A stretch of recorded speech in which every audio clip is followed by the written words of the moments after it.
I get shit done, I have fun. It's my time and I'm the one. I'm breaking through.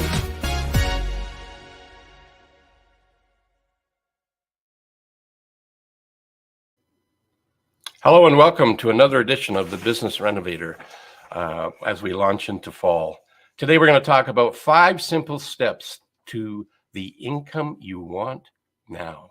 But before we do that, thanks for being here. If you're live today, appreciate you being here. If you're watching us on the replay, let us know where you're watching us from, hashtag replay, and please share this out to people you know in your social media platforms. This is going through LinkedIn, YouTube, Twitter, and my Facebook community. So if you see it in one of those places, please share it. And subscribe to our YouTube channel. That just helps get more eyeballs on some of the great guests that grace our screens with their messages. And I'm excited about finding out about the 5 steps. We won't get into the minutiae of it, but certainly get into a high level of what you can do to raise your prices and not be stressed out. Wouldn't that be good? But before we do that, I'm going to do a shameless plug because that's what I do. Shameless plugs.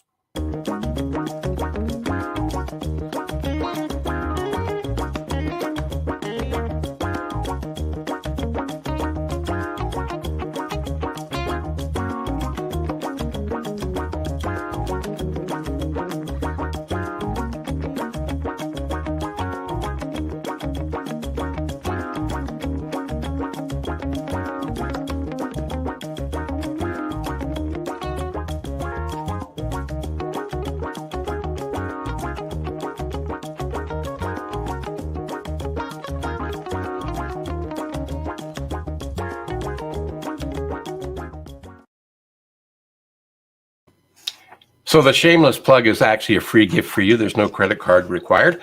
If you were to go to my website, coachphil.ca, and go to the top right-hand corner, as you look at the website, there's another button there. It says Business Growth Score.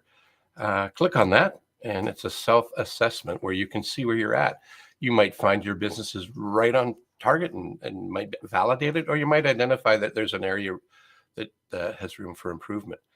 And you can take and run with that, or you can reach out and set up a 20-minute complimentary coaching session. Again, no credit card required. So that's my shameless plug.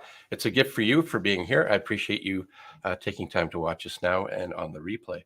So let's get right to what we're here for so we don't waste any more time. So 5 simple steps to the income you want now. I'm grateful that Jan has joined us today to share her wisdom. She's also an author of a book, which we'll share how to get that here a little bit later on in the show. But let me tell you that she's been, for 20 years plus, has worked with business-to-business experts to raise their fees and revenue. More money. What would you do with that in today's world? I think it's pretty exciting. Her best-selling #1 book, Raise Your Fees Without Losing Clients, and why wait? We're going to talk about 5 simple steps to the income you want, and learn a little bit more today. And maybe you'll buy her book to get into the minutiae of it. And she is a big fan of when you talk about outcomes, your income goes out. Did you hear that? When you talk about outcomes, your income goes up. So she combines her years of experience as a corporate account executive and a sales mentor so that business-to-business consultants, coaches, and speakers can raise their fees as much as 25% and with confidence. Her clients often get results in a week or two. A week or two. You don't have to wait for a whole year. So I think we just better bring her up and get her to share some nuggets with us. Welcome to the Business Renovator, Jan, and thank you for being here. Thank you so much, Phil. I'm so glad to be here. I'm going to ask you a question that I ask everybody. Okay. And I think I was saying it before where you were having trouble hearing me, but we got that all sorted out and everything's cool. I like to ask people what their whiffles are. It sounds like waffles, but it's not. It's what I feel like sharing. Something you're stoked, proud of, or some feedback that you've got, or a small nugget that had an impact on your clients. Okay, that's a good one. Well, I have to say, one of them is I'm so pleased and proud of my book, Raise Your Fees Without Losing Clients, that reached #1 on Amazon. Oh, cool. Yes. And there's some others that are really that have had an impact. One of the things is I show my clients how to make an elevated elevator speech. That's one of the first things you can do.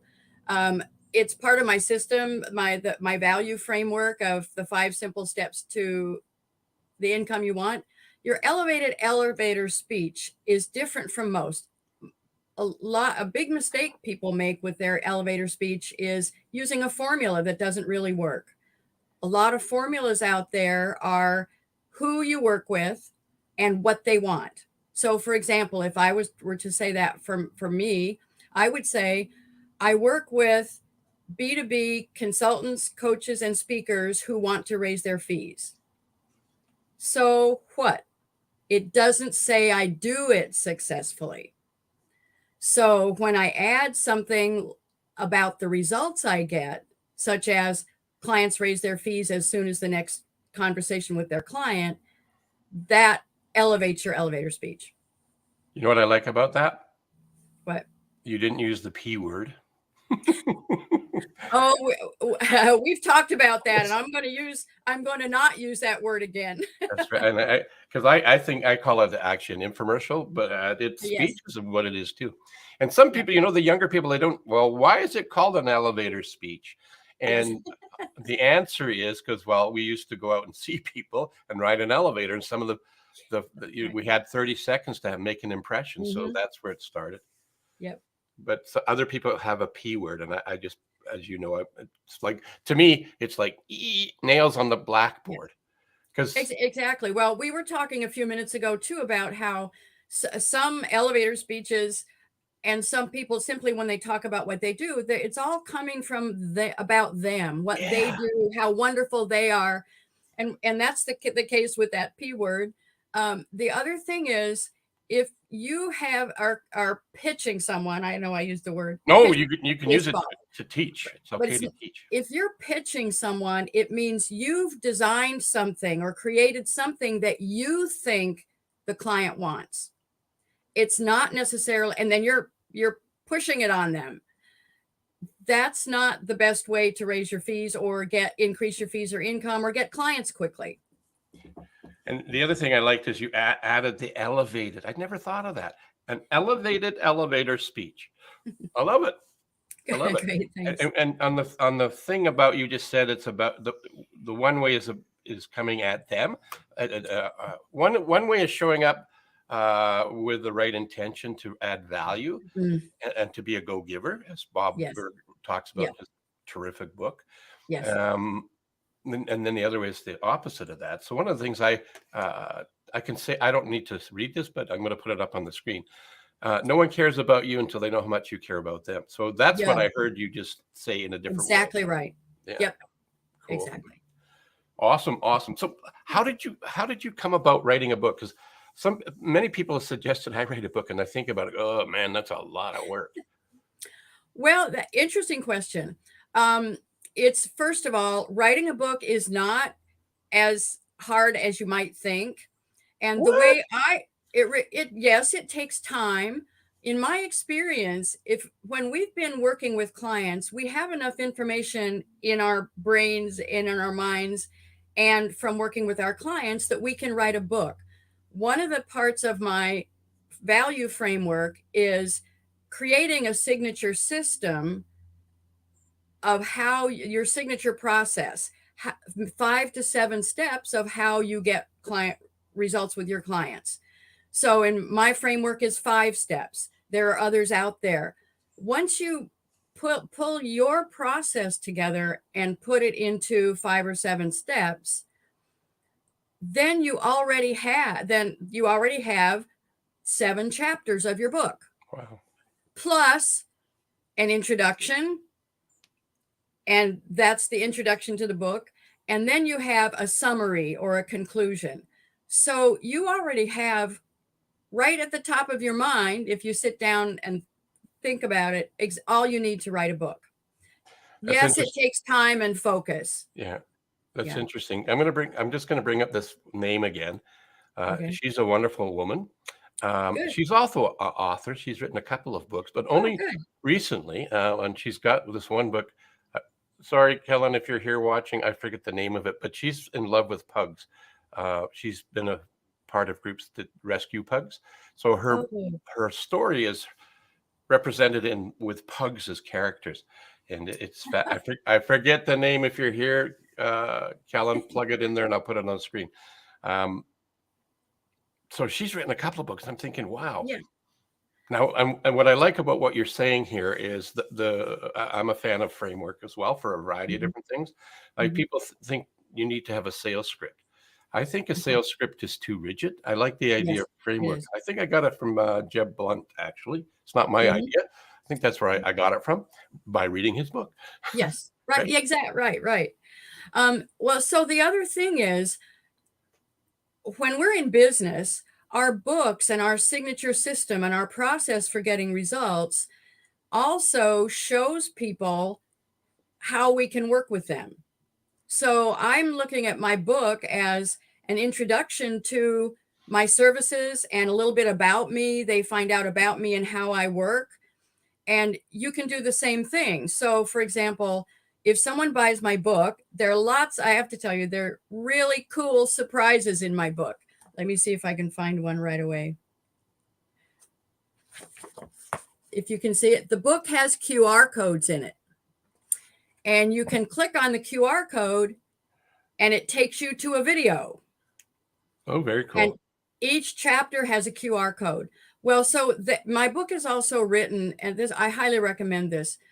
My book is written so that you learn something, you find out about the framework, and immediately apply it to your own business. It's not a long book to read. It's learn something, apply it to your business. Then learn something more and apply it to your business. So someone is already getting success when they read my book. In fact, I was giving a presentation yesterday and someone in the audience said that we had spoken and she bought my book and now she's raised her fees. So it's your book can be an introduction to your services. Yeah, what I like about that is you're reminding him about somebody who was telling us about the value of a book, and I know the value. I guess I haven't convinced myself, and after listening to you, I think I'm getting closer to being convinced. But what he said was it gives you the preeminent position as the expert. Now, some It, books that I've bought and thought they were good, they were, as they say in England, they were shite. Um, but the title was good, right? And yes. if you listen to Napoleon Hill talk about the book that he had, or that we Mhm. all know about, Think and Grow Rich, the original name that the publisher came up with was a lousy one, and Napoleon Hill didn't like that name. He says, "Well, Mhm. you've got until such and such a time to come up with the name of the book, or we're going with mine." So he came up with Think and Grow Rich, and it's been known as Yeah. that forever.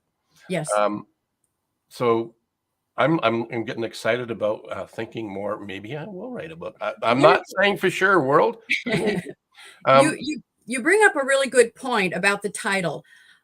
I took a long time doing some research before I chose that title. One of the things when you want to raise your fees and grow your business, what you want to do is you want to be offering something that people already know they want and they will pay for. And this is especially timely right now, raising your fees. You can take time. Advise taking time with the title and your point about credibility and credential. It made a huge difference. Um, this is my second book, and when I was talking to someone called me out of the blue and said, "Oh, we're looking for an expert to come talk to our organization. We bring a lot of speakers in, and your topic is really relevant. We're looking for the expert. You wrote the book. When are you available?" cool. They didn't say we're interviewing 10 people to see they said, "You've written the book. You're the expert." Yeah, the other thing too that you reminded me of, and I talked about this last night where I was with a networking group, and the preeminent position, and same guy that was talking about that, he was trying to get in and talk to a CEO of a major, Fortune Mhm. 500 company, and he got in there and he had the meeting, and they were starting to do some work together, And on the credenza in the CEO's office was this book. He says, "Oh, I see you have my book. What did you think?" He says, "I haven't read it." "You haven't read it? So why would I read it? I've got you." Oh, Right? that's But interesting. I love right? that. And they I don't love that. and they don't throw the book away. Whereas we were talking Yeah. last night. I don't have. Do I have any of mine here? I'll hold somebody else's up. They'll get a free plug. So I'm holding up somebody's card. Right? Mhm. This could easily be, yeah, whatever. I forget who they are. Throw it away. But Yes. I don't. Oh, I do. So I'm off camera. Sorry. But if you have a book, you're not going to throw it away. It's going to put it in the Mhm. garage sale, Exactly right. and it's going to continue on. Exactly. Look, I'm selling myself on being an author, and that's not even the title of this episode. We're supposed to be talking about We'll talk 5 offline ECs. about your book, Phil. So we've had one idea so far, right? Or what are the other 4 simple ways? Don't give away the candy. Just give them No, the teaser. I won't. Yes. Well, my framework is, I call it the value framework. Number one, it's so important to talk about the value that you bring to clients. So many people that I've worked with don't recognize the value that they bring. Part of it is we're too close to ourselves to Right. understand that, but also we're bringing clients our expertise, which is resulting in value for them. For example, a lot of companies want to retain their top talent right now. They don't want to lose people. If you can help them with that, you're saving them thousands and thousands and thousands of dollars that they would have to spend recruiting and training someone else. That's the value you bring. And we don't always see it and we don't always talk about it. So I talk a lot about how you can find out what that is. So the value is the V in my value framework. Um, Another one really quickly is our assets. That's what we offer to our clients, our packages, our programs, our engagements. And then how we talk about it, the language.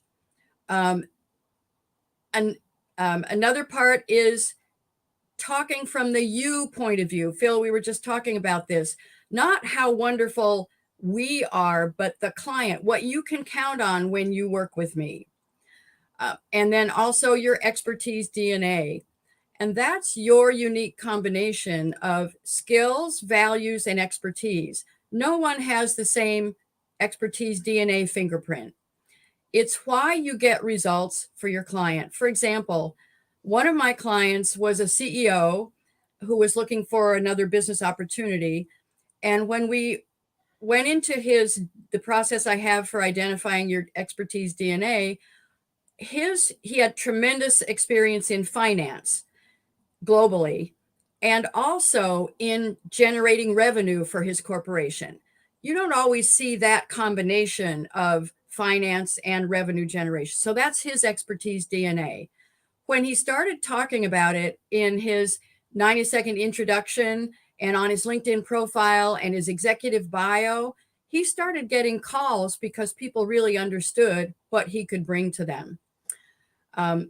And one other thing that's really important, I want to get it down to what people can take action on. One is the V part is value, and another is show that with a visual. So, for example, you have your signature process, draw something or have a graphic designer put that into steps and a roadmap. It could look like a roadmap. Mine is a series of arrows. And then take that as a PDF when you have a sales meeting, especially when you're going to raise your fees. You can talk about your process and show them visually exactly how you'll be getting results by working with them. The other thing is you have a PDF to give them.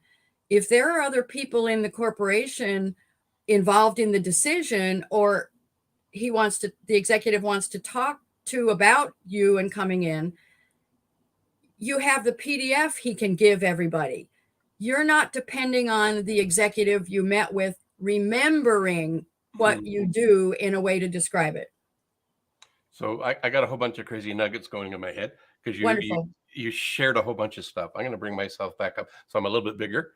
Good. Oh, look at that. How Magic, about that? magic technology. So I want to go. I like the idea of the value and equal. And I put have a visual, and then I put a slanty line. I forget what you call it, slanted Yep. line.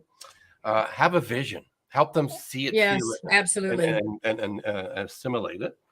Then you have the U, and I wrote in my. It's not mine. I was introduced to this decades ago, but I still use it today, and it goes with that card that I showed you. No one cares Yes. about.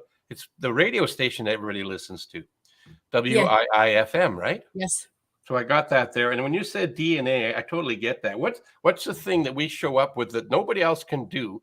So the clients that I work with, whether they're raising prices or stop discounting or stop competing on price, that's another killer for Oh, business. yeah. Mhm. Forget about raising price. I mean, Yes, I exactly. actually have a way to demonstrate what's the impact on increasing prices, and Right. it would probably marry well with your book and your ideas. So Mhm. having an MDP, major definite purpose, is one thing in the personal Yep. side, but in the what you're talking about, Mhm. market dominating position. So what's the one Yes. thing, their DNA, as you call it, that they do? Mhm. Maybe they do a couple of things, but Yep. specifically that stands out above the crowd, like Remax's slogan is. What in your Yes. own business? What are the things that you do that are Mhm. powerfully different and add value? Yes. Going back to your first one, that nobody Mhm. else can bring, because nobody else, like you said, nobody else is Jan Wallen and nobody else is Coach Yeah. Phil. Well, that's not true. Exactly There's a right. guy down in the States, and he stole my URL. He had it before me. He had .com. So Oh, I had to be Canadian and go .ca. okay. Yes. And that's, That happens. I think it was Phil Jackson. He's actually Ah, coached athletes, right? Well, so have I, but okay. not to the level that he has. I really like that. 5 easy steps. Good. And I'm lifting my head up here because I'm going to bring up something. And do you want me to show your Facebook page first? Yeah. Sure. Yeah, And then the that'll book be good. second? Yes, that's fine. Okay, I'm bringing that up right now. And don't worry, guys and gals, I'm going to bring up the URL so you can figure out how to find Jan on Facebook. Hang on.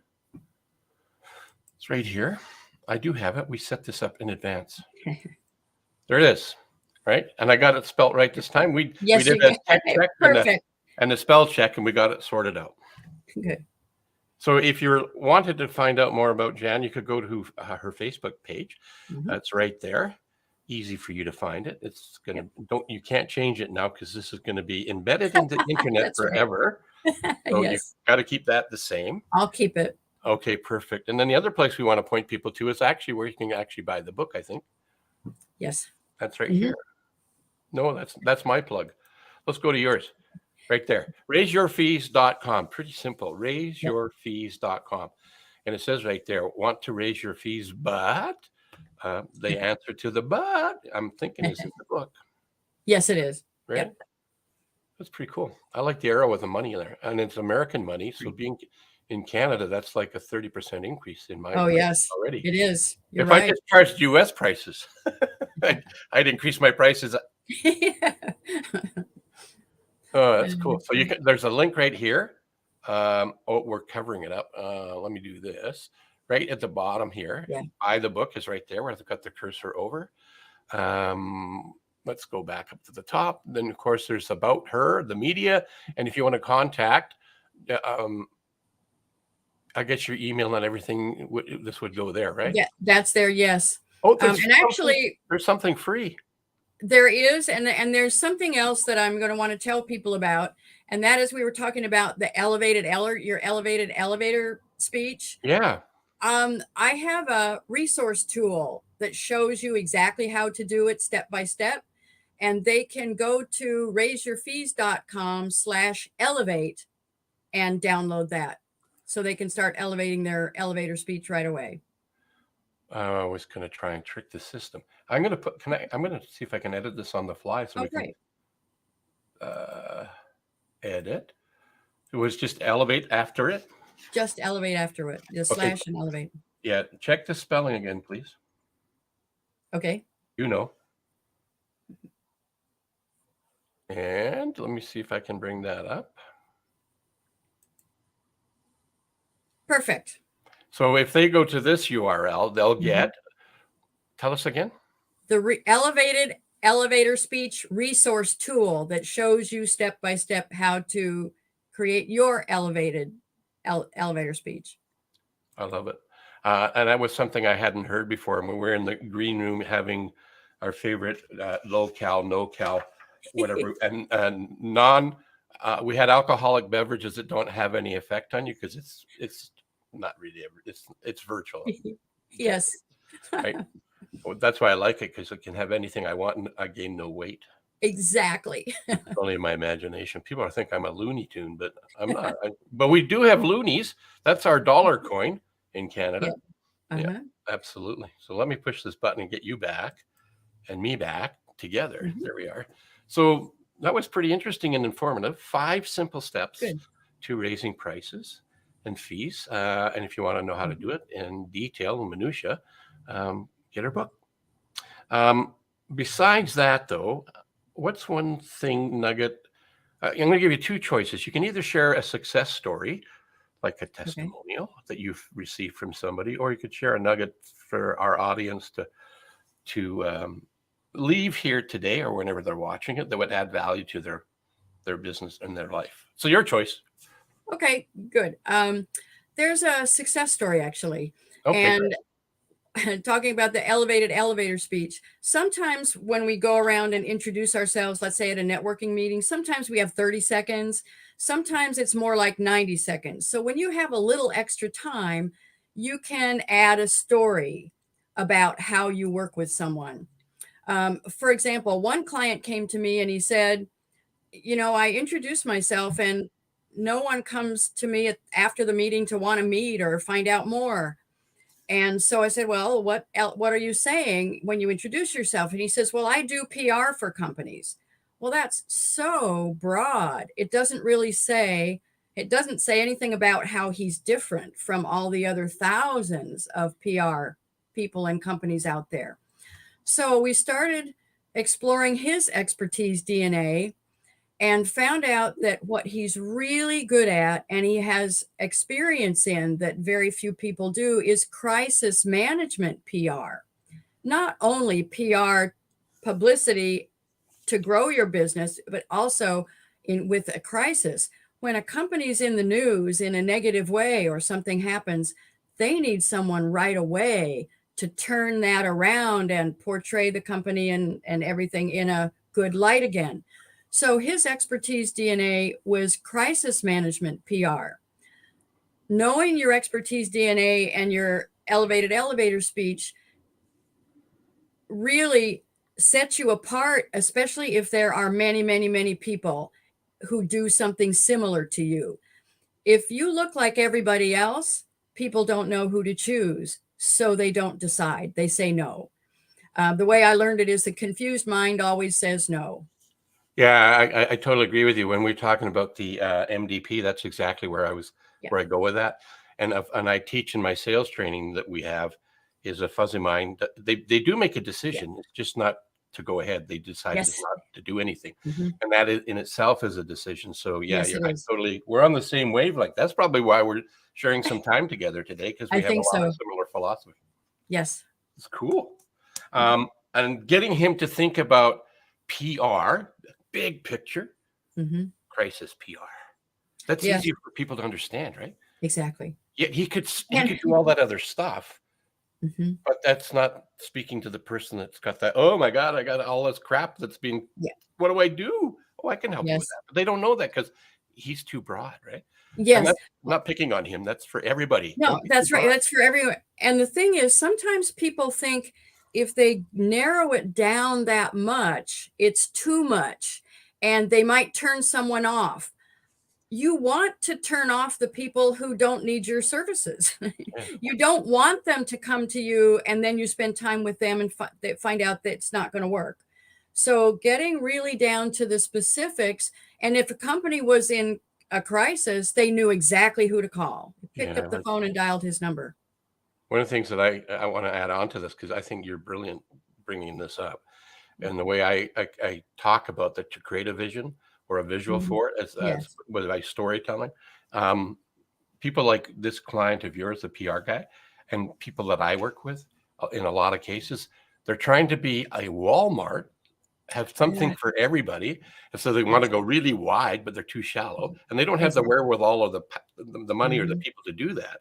So I Exactly. encourage them to do what you're saying, is to Mhm. become laser focused, like Yeah. the brand that I'm with, Focal Point. We're called that for a reason, is to get Mhm. focused on everything you do, and the fear of missing out syndrome Oh, gets in the yes. way and holds people, holds them back. And it's Yes. harder to become successful and live the life that they thought they were going to live. Mhm. And I could go on Yes. and on and on about that, I know. I think you and I both could. Yes. but we don't want to.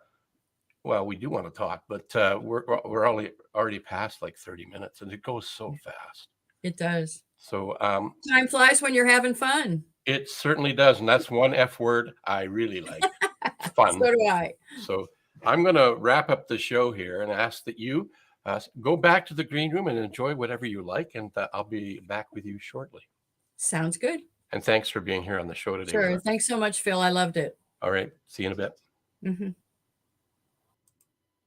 Well, I'm stoked. 5 things, framework, things that I like. Let's just go over that really quickly. I made notes. I didn't make 3,000 pages of notes because I never do. But I did make notes when I got here. She talked about the elevator speech. I love that. I heard that before you, and I fell in love with it. Value framework. So you have value, assets, language, the you, like what's in it for your customer, your prospect, and then your expertise. What's the DNA that you bring to the marketplace? And I think a good example of that was the crisis management PR story. Well, I got a lot out of it. And if you're watching this live, thanks again for being here. And if you're watching on the replay, let us know what nugget you got from out of this.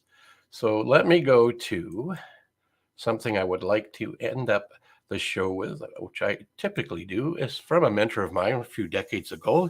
He introduced this idea of living a wonderful life, and the you is representing you in 2 ways. You're unique, just like your DNA that we talked about with Jan, and you are actually wonderful. So continue being your unique, wonderful self until we meet another time on the Business Renovator. I'm Coach Phil, and I will still be Coach Phil then. So until next time, have a great week.